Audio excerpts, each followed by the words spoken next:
De retour dans l'Africa Newsroom pour la deuxième partie, notre éditorialiste Roger Itoto nous a rejoint. Bienvenue Roger. Merci, bonsoir Fanny, bonsoir à tous. Et nous sommes toujours en compagnie de nos éditorialistes Grâce à Kindikiza et Jean-François Kanji-Kombe. Tout de suite le dossier du jour.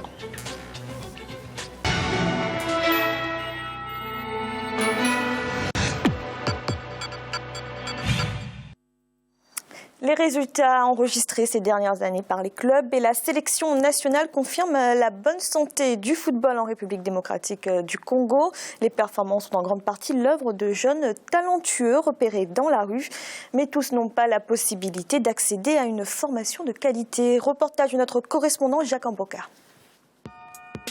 Le football congolais est en plein essor. Les résultats réalisés par les clubs et la sélection nationale au cours de ces dernières années confirment cette performance.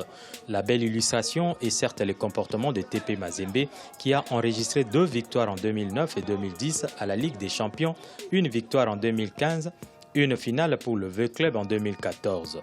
La sélection nationale a été 2 fois champion d'Afrique du CHAN et a décroché la 3e place à la CAN 2014. Ces belles performances sont obtenues grâce à l'émergence de jeunes talents issus de l'école de la rue avant de se faire dénicher par des structures d'encadrement.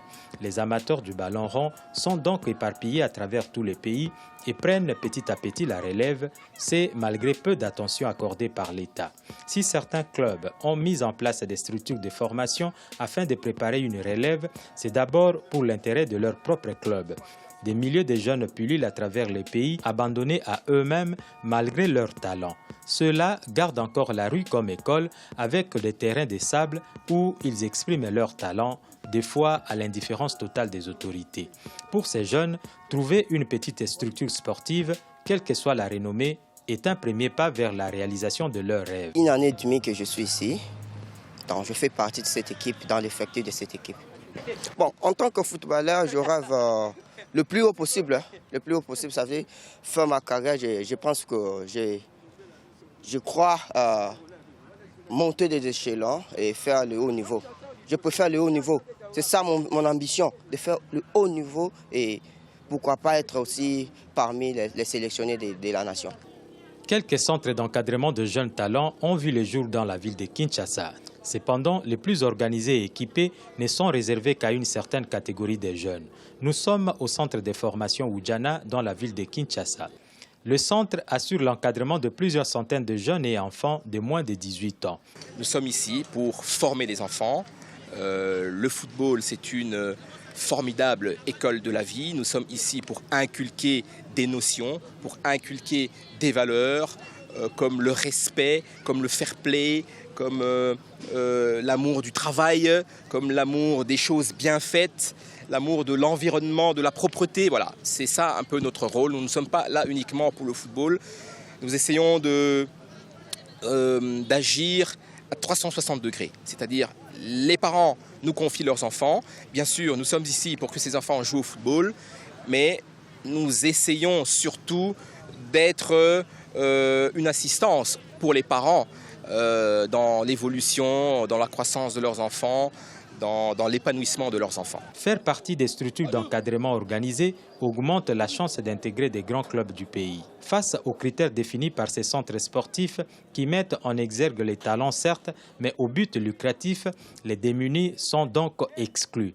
Parce que nous avons beaucoup de joueurs, beaucoup de jeunes gens, des talanciers qui se meurent comme ça, qui des fois ils se disent « Ah, si moi j'étais tel que celui-là, je pouvais faire mieux ».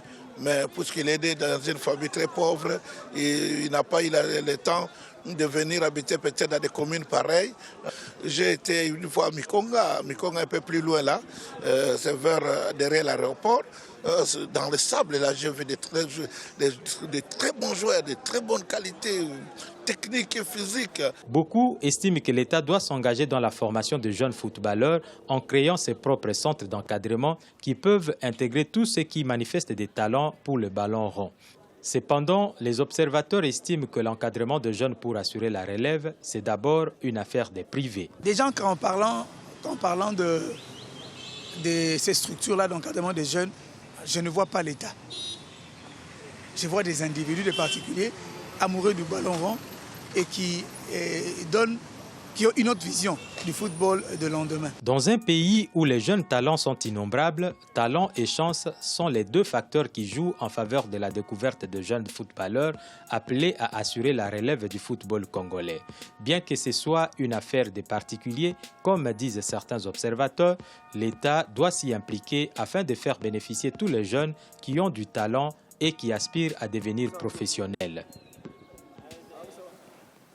Roger, avec ce manque d'écoles, ce manque de structures de formation, on passe à côté de jeunes talents en RD Congo. Oui, énormément. Moi, j'étais beaucoup plus dans le fond, j'étais au Katanga. Et j'ai vu en dehors des joueurs qui n'ont la chance ou l'opportunité d'être amenés par quelqu'un pour rentrer dans un centre.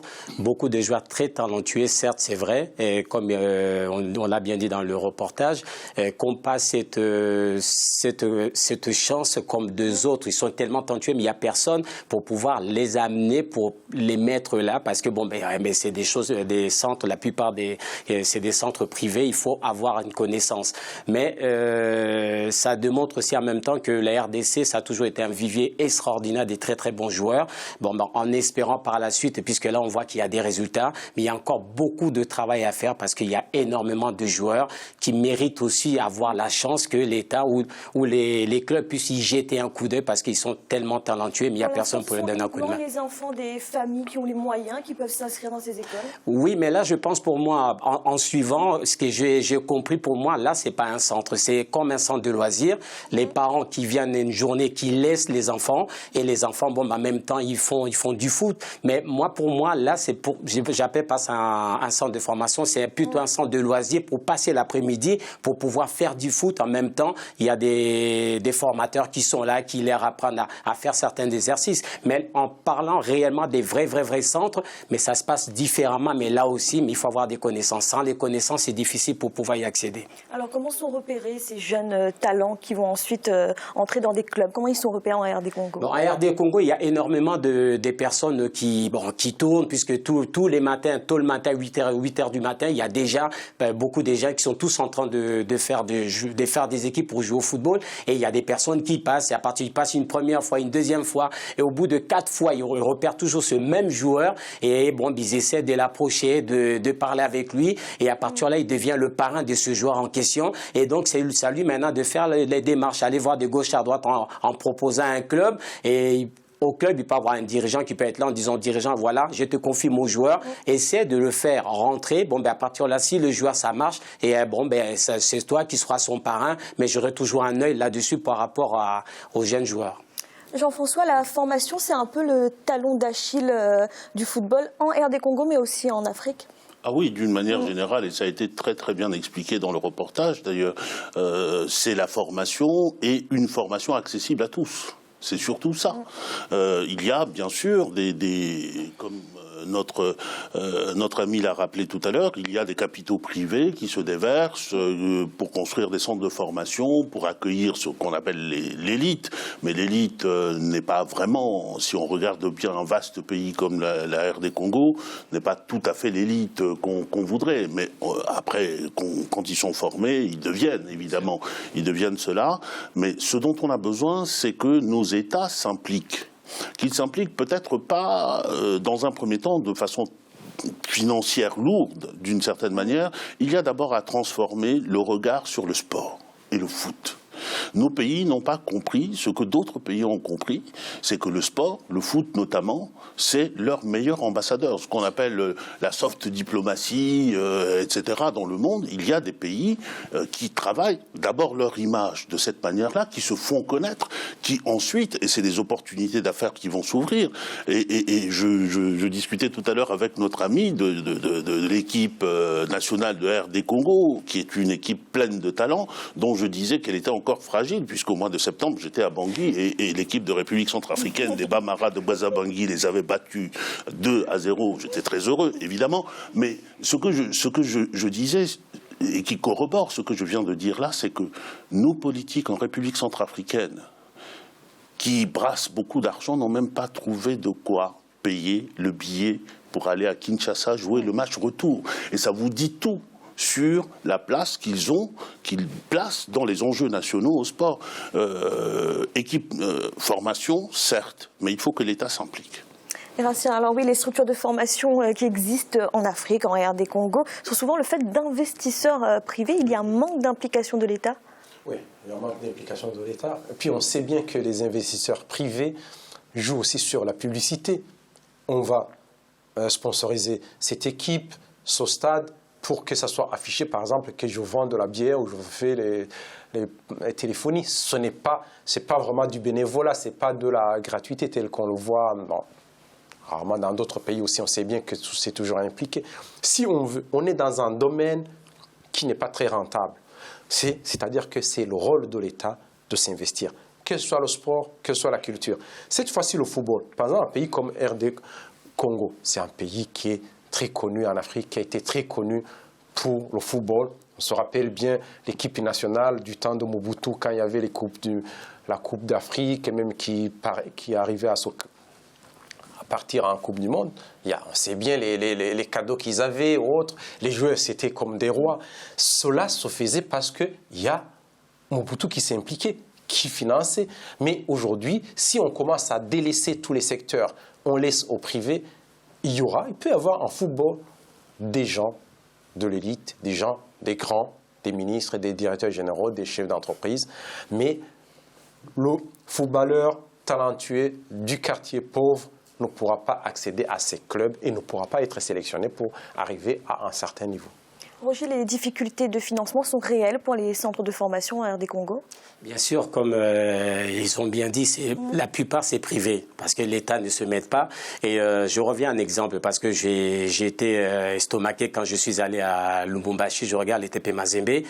Quand on regarde la structure, comment c'est créé, la façon que c'est fait, ils n'ont rien envie avec un club européen ici. Il y a tout ce qu'il faut. Donc à partir de là, les joueurs, ils ont tout ce qu'il faut sur les mains pour pouvoir exercer leur métier. Et à partir de ces joueurs, donc ils sont payés, donc ils vivent normalement et on voit les résultats par la suite. Donc ils sont souvent en Ligue des Champions. Donc à partir de là, le président qui avait investi et donc en même temps il récupère donc le joueur. Donc il y a des joueurs renommés africains qui viennent dans ces clubs-là parce que il y a cette structure qui est mise en place.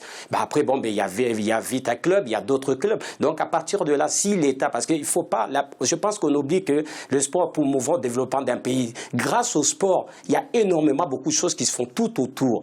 Il y a pas mal des pays africains qui ont compris, qui sont en train de le faire, mais je voudrais bien, par contre, par rapport à la RDC, on n'entend depuis parler. Là, il commence à avoir des résultats. On voit qu'il y a cette volonté de pouvoir aller de l'avant, mais ça serait bien que c'est vrai que l'État puisse vraiment mettre sa main dessus pour que développer encore et puis aider les jeunes, des enfants de la rue qui ont cette soif d'apprendre le football et en même temps rentrer dans une structure pour que, pas qu'ils pensent qu'au football, pour que ces joueurs-là deviennent les jeunes deviennent des hommes, on les prépare, donc s'ils ne deviennent pas footballeurs, ils peuvent faire autre chose. Donc il y a tellement de possibilités et je voudrais bien certes que mon pays, puisque là la RDC est en train de renaître de ses cendres en termes de football, que de l'autre côté aussi, que l'État puisse faire cet effort-là, parce que les sportifs sont en train de montrer le chemin et c'est là qu'il faut que l'État puisse profiter. Alors vous parliez du TP Mazembe. Est-ce qu'on devrait partir vers ce type de modèle, c'est-à-dire un club qui a son propre centre de formation?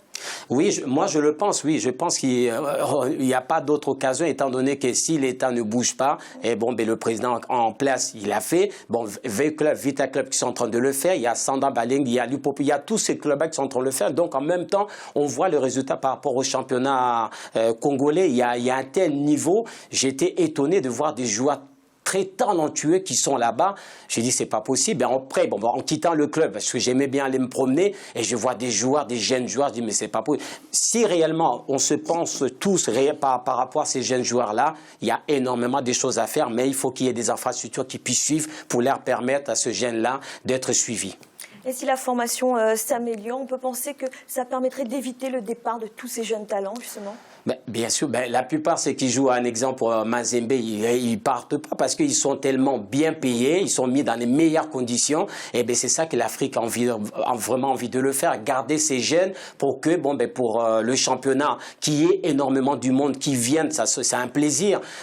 Là, il n'y a pas, ça suit pas. C'est pour ça qu'on voit la plupart des jeunes joueurs européens, africains, qui s'exilent en Europe pour essayer de gagner. En même temps, certes, ça sert aussi pour l'équipe nationale parce que ces joueurs-là qui arrivent avec une autre philosophie, avec des joueurs qui sont au pays. Donc, à partir de là, ils essaient de faire qu'il y ait cette comment on appelle ça, voilà, c'est qu'ils soient tous regroupés pour aller vers l'avant, quoi, pour amener un plus pour l'équipe nationale. Rapidement, Jean-François, on peut empêcher le départ de ces jeunes footballeurs? Alors, on peut l'empêcher en prenant les mesures que notre ami vient de décliner, mais je voudrais dire que le départ des joueurs n'est pas nécessairement mauvais. Regardez par exemple les pays d'Amérique du Sud. Ils exportent leurs joueurs vers l'Europe notamment, mais ces joueurs-là ne partent pas dans les conditions où partent nos joueurs qui viennent d'Afrique. Eux, tu l'as très très bien dit, ils s'exilent, ils partent en exil.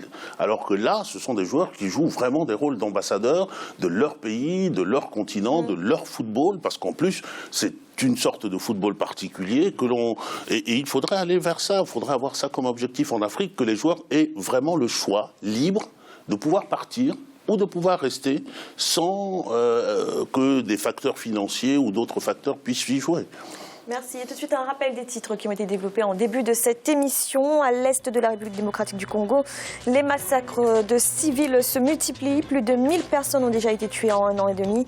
La coordination des sociétés civiles des territoires de Béni, Butembo et Lubero vient d'adresser une lettre ouverte au président Joseph Kabila. Et la Centrafrique vient de se doter d'un comité national de prévention et de répression du crime de génocide, de crimes contre l'humanité et toute forme de discrimination. Cette nouvelle structure lancée à Bangui aura aussi pour tâche la prévention des conflits. Nous allons marquer une nouvelle pause un instant, la 3e partie de l'Africa Newsroom.